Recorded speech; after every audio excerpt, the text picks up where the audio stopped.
누가복음 제 16장입니다.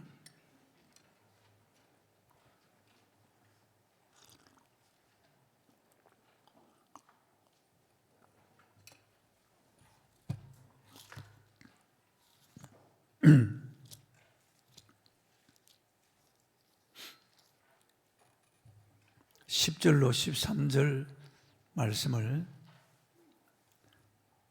같이 보시겠습니다. 지극히 작은 것에 충성된 자는 큰 것에도 충성되고, 지극히 작은 것에 불의한 자는 큰 것에도 불의하니라. 너희가 만일 불의한 재물에도 충성하지 아니하면 누가 참된 것으로 너희에게 맡기겠느냐? 너희가 만일 남의 것에 충성하지 아니하면 누가 너희의 것을 너희에게 주겠느냐? 집 하인이 두 주인을 섬길 수 없나니 혹 이를 미워하고 저를 사랑하거나 혹 이를 중히 여기고 저를 경히 여길 것임이니라.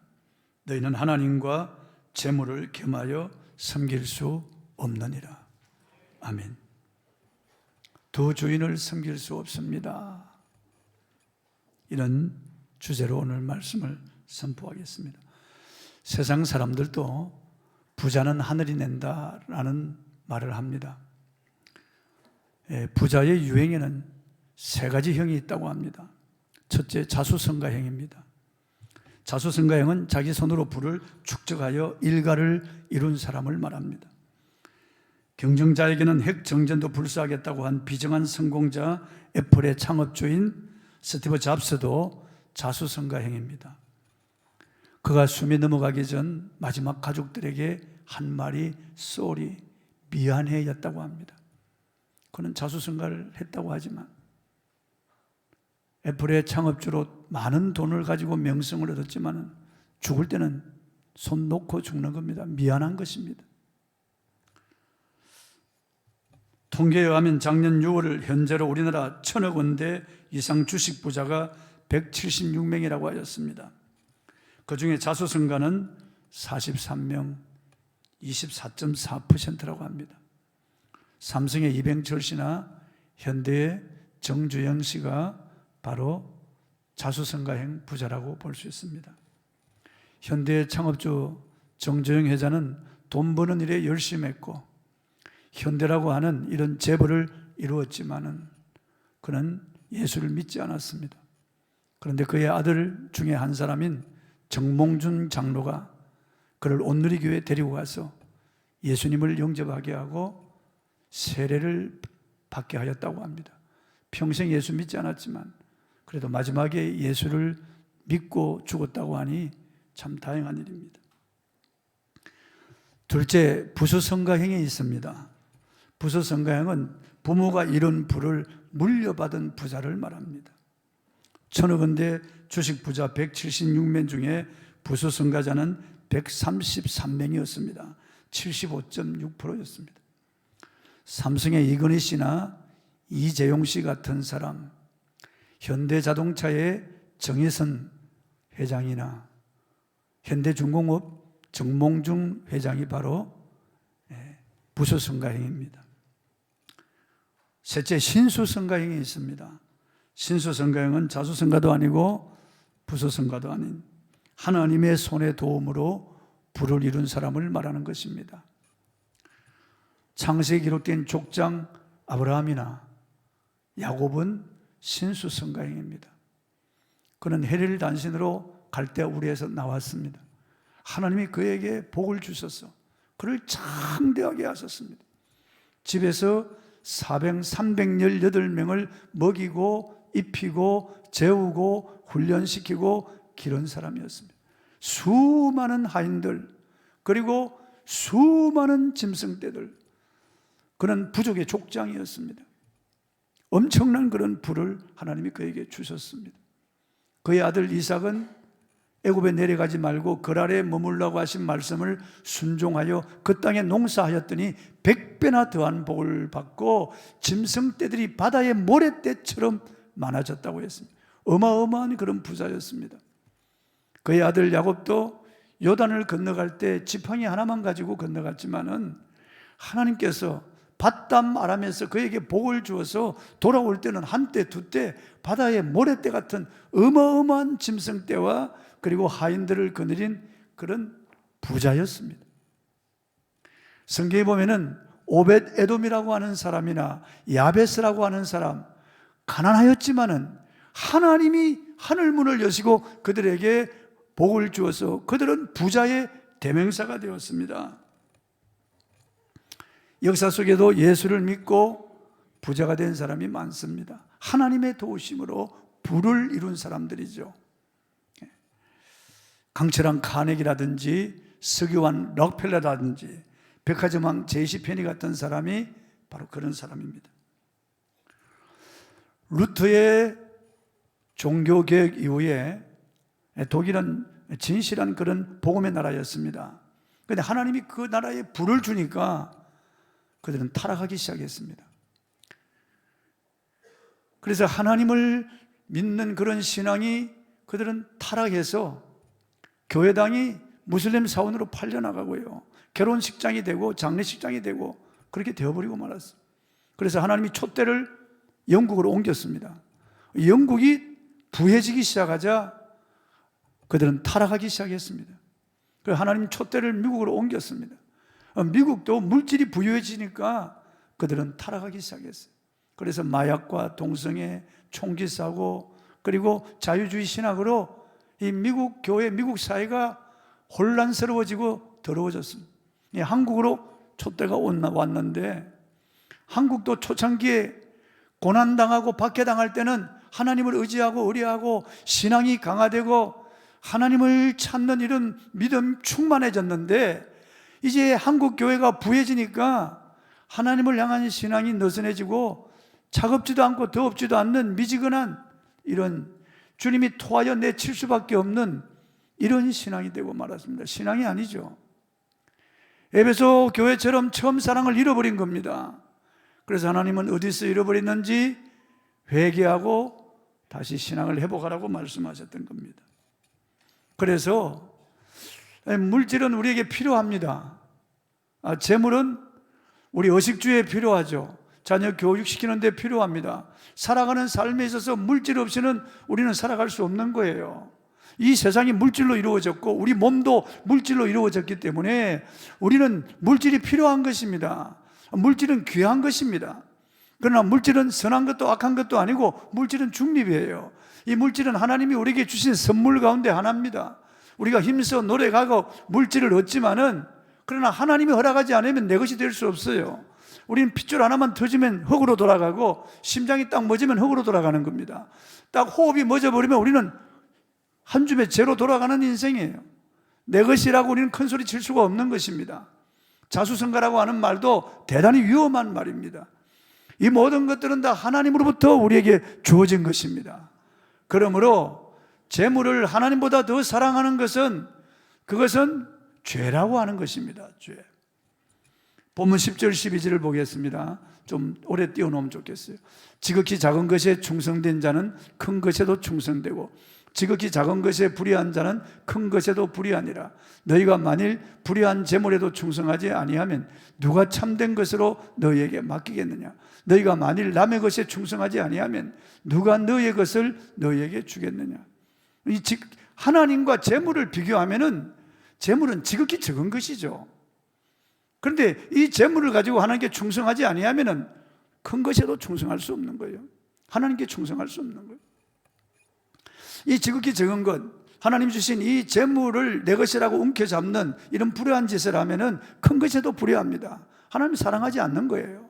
하나님을 향하여 신앙이 없는 것입니다. 너희가 만일 불의한 재물에도 충성하지 아니하면 누가 참된 것으로 너희에게 맡기겠느냐. 하나님이 맡겨주신 이 재물을 가지고 우리가 선용하지 아니하고 하나님 뜻대로 하나님 영광을 위해서 우리가 쓰지 아니하고 내 배를 채우고 욕심을 가지고 움켜잡으면은 하나님이 참된 것으로 우리에게 맡기겠습니까? 참된 것은 마음의 기쁨과 평안과 의와 희락이죠. 참된 것은 성령으로 충만해지는 거죠. 참된 것은 하나님의 나라의 영광과 능력이죠. 이거 우리에게 어떻게 맡기겠습니까? 이 불의한 청지기가 주인의 재물을 허비할 때 주인은 셈하자, 그리고 청지기직을 몰수하는 겁니다. 하나님께서도 마찬가지입니다. 이 불의한 재물에도 충성하지 아니하면 참된 것을 우리에게 맡기겠습니까? 너희가 만일 남의 것에 충성하지 아니하면 누가 너의 것을 너에게 주겠느냐? 우리에게 돌아올 분깃이 없다는 거예요. 그러므로 우리는 하나님 앞에서의 재물을 사용해야 되는 겁니다. 세상 사람들도 황금을 보기를 돌같이 하는 사람이 있습니다. 고려 때 최영 장군은 그 아버지가 황금을 보기를 돌같이 하라고 했는데, 그때부터 이 최영 장군은 황금 보기를 돈을 돌같이 여겼다는 겁니다. 하나님이 없는 사람도 이렇게 청룡결백하고 재물을 볼 때 돌같이 여기는 이런 사람이 있는데, 하나님의 사람들이 재물을 하나님보다 더 사랑하고 재물을 신으로 섬기는 겁니다. 그러니까 하나님 말씀에 안중에도 없는 거죠. 그리스도인은 하나님이 주인이고 이 모든 것은 하나님으로부터 왔다고 하는 그런 신앙을 가진 사람이 그리스도인입니다. 하나님이 예수 그리스도를 보내주셔서 십자가에 내 대신 못 박아 죽이시고 그 피로 내 죄를 속량하시고 부활하셔서 나에게 의를 주셨다고 하는 이 믿음을 가진 사람, 하나님의 한량없는 은혜를 받고 하나님의 사랑을 받은 나라는 이 사실을 깨달은 사람은, 하나님의 은혜 아래에 있는 이런 사람들은 하나님이 주신 이 재물을 감사히 받고 이 재물을 선용할 줄 아는 사람입니다. 본문 13절입니다. 읽어보겠습니다. 집 하인이 두 주인을 섬길 수 없나니 호기를 미워하고 저를 사랑하거나 호기를 중히 여기고 저를 경히 여길 것임이니라. 너희는 하나님과 재물을 겸하여 섬길 수 없느니라. 여러분, 성경에 보면은 하나님의 백성들은 하나님의 자녀이지만은 또 한편 하나님의 종이에요. 그래서 사도 바울도 편지를 보내면서 예수 그리스도의 종된 바울은 그렇게 베드로도 하나님과 예수 그리스도의 종 나 베드로는, 야고보도 예수 그리스도의 종 나 야고보는, 유다도 예수 그리스도의 종 유다는, 이렇게 편지를 보내는 겁니다. 우리 그리스도인들은 하나님의 종이에요. 하나님이 피로 값주고 사서 하나님의 백성으로 삼은 하나님의 종들이에요. 그러므로 우리는 두 주인을 섬길 수가 없는 거예요. 과거에는 우리는 죄의 종이었고 마귀의 종이었습니다. 거기서 하나님의 나라로 옮겨서 우리는 예수 그리스도의 종이 된 사람입니다. 그러므로 우리는 두 주인을 섬길 수가 없는 겁니다. 너희는 하나님과 재물을 겸하여 섬길 수 없느니라. 오늘 만몬이 신이 되어 있는 시대에 교회 안에서도 돈을 주인으로 섬기는 사람들이 혹간이 있습니다. 강남에 소망교회 교인이 1만 5천 명이라고 합니다. 그 교회 원로 목사인 곽선희 목사님이 설교하시면서 이런 말씀을 하셨습니다. 강 목사님은 50년 목사로 목회하며 한평생을 보내면서 사람들을 많이 겪어보았습니다. 그분이 설교를 통해 자기가 간증할 수 있는 한 가지는, 돈과 명예를 가지고 있는 사람 중에 예수를 제대로 믿는 사람을 본 적이 없다고 했습니다. 부자가 예수를 믿었다면 아마 죽을 병이 걸린 경우일 것이라고 했습니다. 예수를 믿고 부자가 된 사람은 있지만은 부자가 예수를 믿는 경우는 극히 드물다고 했습니다. 부자가 각선희 목사를 초청하는 경우는 죽기 직전이라고 했습니다. 이처럼 자기를 부정하고 자기가 가진 물질에 대한 가치관을 내려놓는다는 것은 죽기만큼 어려운 것입니다. 곽선희 목사가 잘 아는 재벌가의 며느리가 있었습니다. 그녀는 다이아몬드 매니아로 좋은 다이아몬드를 보면 꼭 사고야만 하는 그런 사람이었습니다. 그녀에게는 다이아몬드 반지와 목걸이가 아주 많았습니다. 하나에 수십억 가는 이런 다이아몬드도 있었습니다. 그런데 그녀가 예수를 믿고 중생하니 다이아몬드가 문제가 아니었습니다. 어느 날 각선희 목사를 찾아와서 다이아몬드를 좋은 곳에 사용해 달라고 맡겼습니다. 그래서 소망교회는 시각장애인들을 위한 소망의 집 22채를 지었다고 했습니다. 그녀는 다이아몬드를 곽선희 목사에게 준 다음부터 얼굴이 환해지고 아픈 곳이 없어졌다고 했습니다. 이것이 참된 것입니다. 강 목사님은 돈 주머니의 회심이 여기까지 가야만 된다고 했습니다. 옳은 말입니다. 종교개혁가 루터는 회심을 3가지로 말했습니다. 첫째, 머리의 회심이라고 했습니다. 회심함으로 우리 생각과 사상의 중심에 그리스도가 있어야 한다고 했습니다. 둘째, 가슴의 회심이라고 했습니다. 진심으로 중생한 사람이라면 그리스도가 자랑이요 보배요 행복이 되어야 된다고 했습니다. 셋째, 주머니의 회심이라고 했습니다. 돈이 하나님과 맞먹는 것이 현실입니다. 루터는 돈에 대한 가치관을 바꾸기 전에는 예수 믿는 사람이 아니라고 했습니다. 사탄은 에덴 동산에서 물질로 하와를 유혹했습니다. 내가 먹는 날에는 눈이 밝아져 하나님같이 될 것이다. 그 말을 들은 하와가 선악을 알게 하는 나무의 열매를 보니까 보암직도 하고 먹음직도 하고 지혜롭게 할 만큼 탐스러웠습니다. 하와는 육신의 정욕, 안목의 정욕, 이생의 자랑에 넘어갔습니다. 그래서 물질을 주인으로 선택한 것입니다. 그래서 타락해버리고 말았어요. 우리 조상 아담과 하와가 하나님보다 물질을 선택함으로 말미암아 에덴에서 추방당하고 말한 겁니다. 그리고 이 저주받은 세상으로 쫓겨나온 것입니다. 둘째 아담으로 오신 예수님은 광야에서 40일 금식하셨습니다. 줄이 실 때 사탄이 와서 예수님을 유혹했습니다. 내가 만일 하나님의 아들이든 이 돌들로 떡이 되게 하여 먹어라. 예수님은 기록되었으되 사람이 떡으로만 살 것이 아니요 하나님 입으로 나오는 모든 말씀으로 살 것이니라고 그랬습니다. 이번에 높은 산 꼭대기에 데려가서 일시에 천하만국을 보이면서 이것은 나에게 넘겨준 것이므로 내가 원하는 자에게 줄 수 있느니라. 내게 절하라. 그리하면 내가 너에게 주겠다 그럽니다. 이 물질 가지고 유혹하는 거예요. 그때 예수님께서 기록되었으되 주의 하나님만 섬기고 다만 그를 경배하라 하였느니라. 그러자 사탄은 물러가는 겁니다. 예수님은 이런 물질의 유혹, 육신의 정욕, 안목의 정욕, 위생의 자랑 앞에 예수님은 기록된 말씀으로 승리하셨어요. 우리는 돈과 하나님을 겸하여 섬길 수가 없는 겁니다. 우리는 두 주인을 섬길 수가 없는 것입니다. 오직 우리를 위하여 죽으시고 부활하신 예수 그리스도, 나를 구원하신 하나님의 아들 예수 그리스도가 나의 주인이 되어야 됩니다, 여러분. 이 모든 것은 그분이 나에게 맡겨주신 것이에요. 시간도, 건강도, 가족도, 물질도 그분이 내게 허락한 것입니다. 여러분이 물론 수고하고 힘쓰고 애써서 돈을 벌죠. 그 여러분이 저축하는 겁니다. 다 여러분의 것이 맞아요. 하나님 맡겨주신 것이니까 여러분의 수고와 희생이 들어간 것이 분명합니다. 하나님도 그걸 인정하세요. 그러니까 내 물질이 있는 곳에 내 마음도 있다고 말씀하신 거예요. 그런데 물질이 아무리 소중하다고 하지만은 하나님과 비교할 수가 없는 거예요. 어떻게 이 물질을 하나님과 견질 수가 있겠어요? 그래서 하나님 물질을 통하여 우리를 한번 시험해 보시는 거예요. 시험을 해 보시는 거예요. 본문 13절을 한번 다시 보겠습니다. 지바인이 두 주인을 섬길 수 없나니 호기를 미워하고 저를 사랑하거나 호기를 중히 여기고 저를 갱히 여길 것임이니라. 너희는 하나님과 재물을 겸하여 섬길 수 없느니라. 여러분, 물질을 중히 여기면 하나님을 갱히 여깁니다. 하나님을 가볍게 여기는 거예요. 그러나 하나님을 중히 여기면 물질을 가볍게 여기는 거예요. 이것은 진리입니다. 너희는 하나님과 재물을 겸하여 섬길 수 없느니라. 하나님의 종된 저와 여러분이 하나님과 재물을 겸하여 섬길 수 없다는 겁니다. 중간 노선이 있을 수가 없다는 겁니다. 그러므로 여러분 자신에게 오늘 이 말씀을 심각하게 적용해 보아야 됩니다. 나는 과연 하나님, 주 예수 그리스도가 나의 주인인가? 아니면 돈이 나의 주인인가 말이에요. 여러분 자신을 한번 살펴보십시오. 하는 신앙을 저울에 달아보십시오. 진정 예수님을 나의 주님으로 영접했고 진정 예수님을 나의 주인으로 고백하고 그렇게 살고 있나요? 이건 당연한 일이 아닙니다, 여러분. 교회에 다니는 사람 중에서 돈이 주인인 사람이 있어요. 돈 앞에 바람처럼 흔들리는 겁니다. 갈대처럼요, 등불처럼 흔들리는 겁니다. 교회와 목회자들도 돈 때문에 부정을 저지르고 불법을 저지릅니다. 신자들도 그럴 수가 있습니다.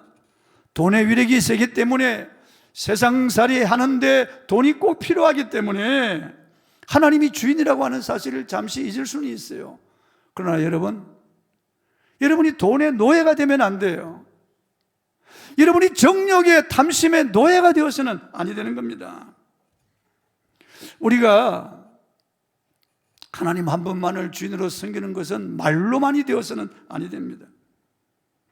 하나님이 나의 하나님이고 하나님이 나의 주인이시라면은 우리는 하나님이 주신 것들을 가볍게 여겨야 할 것입니다. 물론 소중하지만은 하나님이 나의 주인이시라고 고백하는 아주 중요한 그런 예배가 바로 11조예요. 자유주의 신학자들은 11조는 율법이라고 그렇게 말하면서 11조 무용론을 주장합니다. 서점에 가면 그런 책들이 있습니다. 11조 하지 않아도 된다. 11조는 목사의 배를 채우기 위해서 하는 말이고, 이미 율법은 예수 오심으로 폐해졌기 때문에 11조를 하지 않아도 된다고, 이런 거짓 주장, 이런 사설을 말하는 그런 자유주의 신학자들이 있습니다. 천만에요. 절대로 그렇지 않습니다. 11조는 율법이 주어지기 400년 전에 우리 믿음의 조상 아브라함이 자원해서 하나님께 드린 거예요. 하나님이 말씀하신 것이 아니에요. 그가 그돌로오멜의 연합군을 격파하고 조카 롯을 구출하고 많은 전리품을 가지고 돌아올 때 소돔 골짜기에 살렘 왕 멜기세덱이 그를 마중 나왔습니다.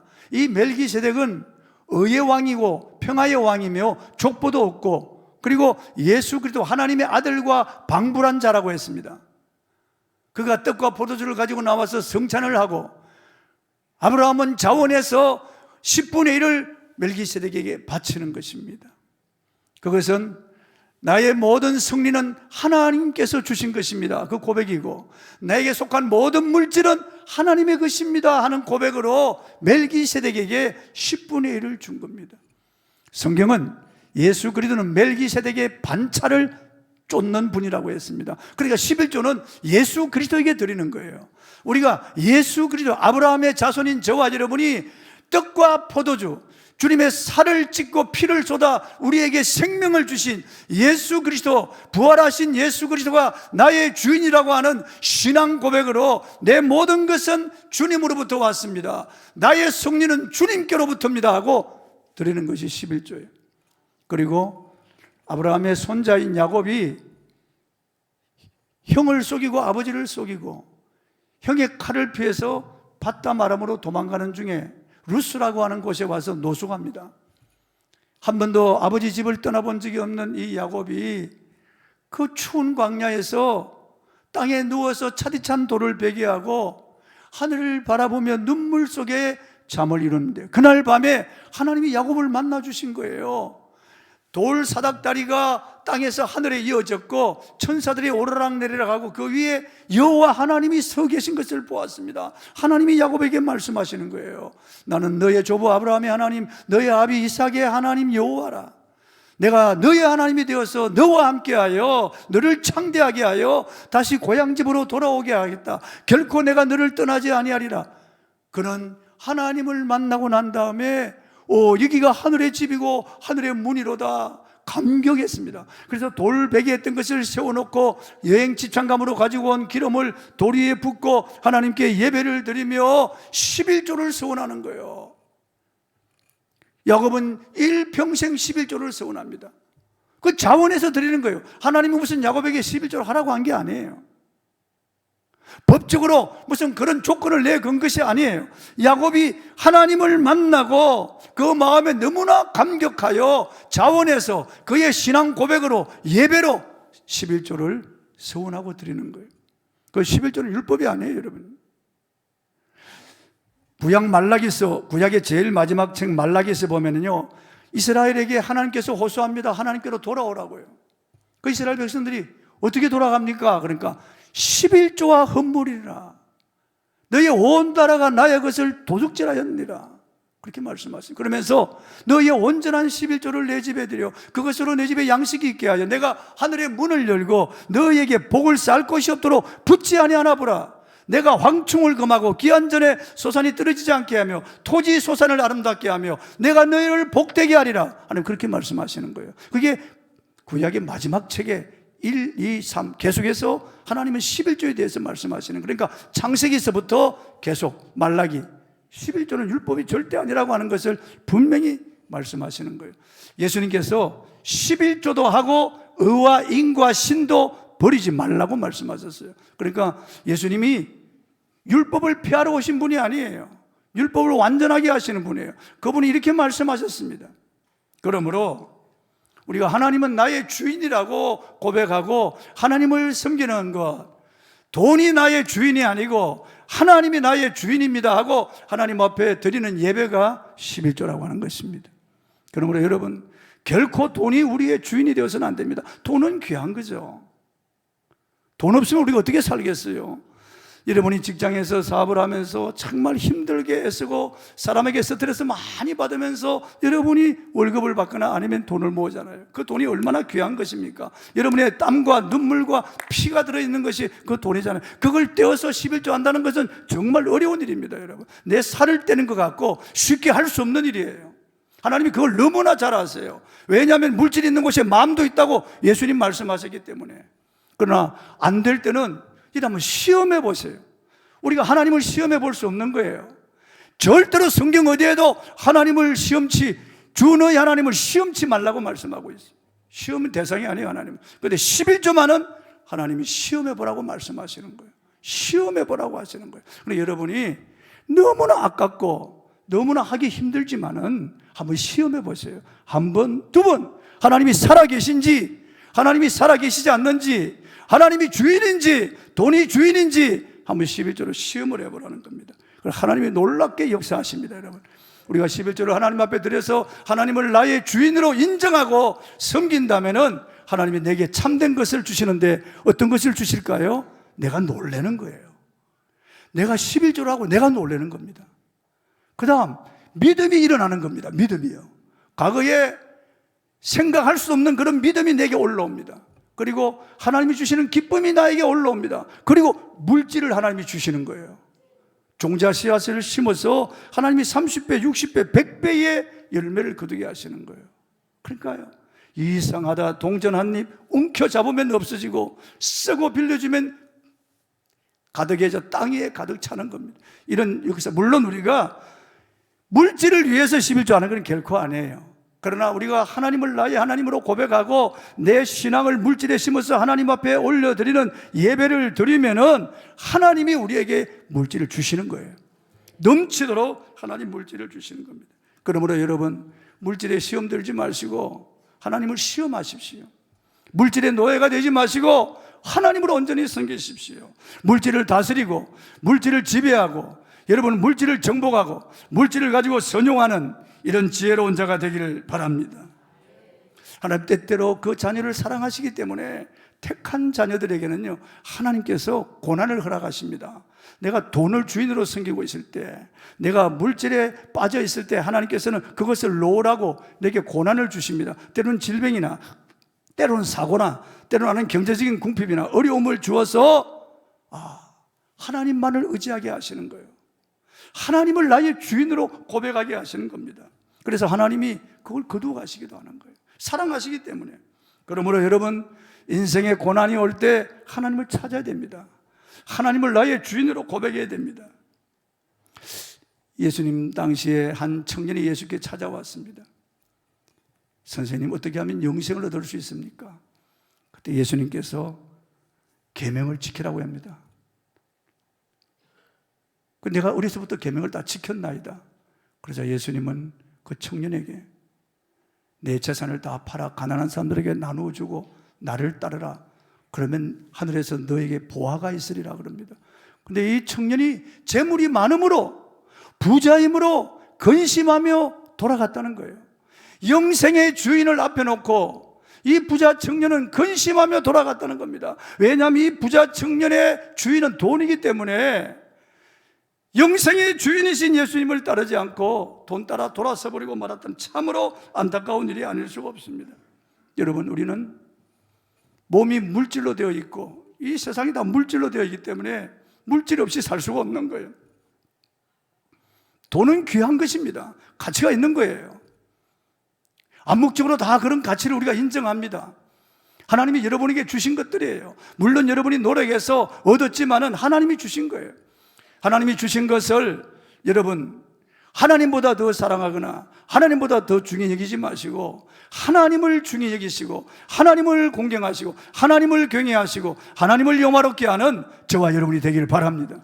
그리고 물질을 선용하고 다스리고 이 물질을 가지고 하나님 영광을 위해서 쓰는 저와 여러분이 되기를 바랍니다. 찬송하겠습니다.